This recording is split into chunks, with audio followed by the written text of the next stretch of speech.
જય દ્વારકાધીશ કુકિંગ રૂટિનમાં તમારું સ્વાગત છે।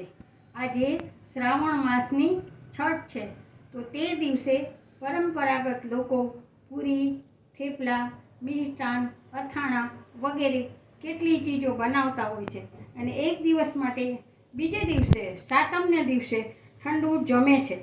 કહેવાય છે કે છઠને દિવસે રાત્રે શીતળામાં ચૂલામાં બિરાજે છે, જે શ્રદ્ધાનો વિષય છે।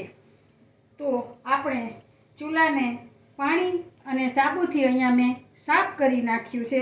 પછી તેનું જે મેં પૂજન કર્યું છે તે હું તમને બતાવું છું।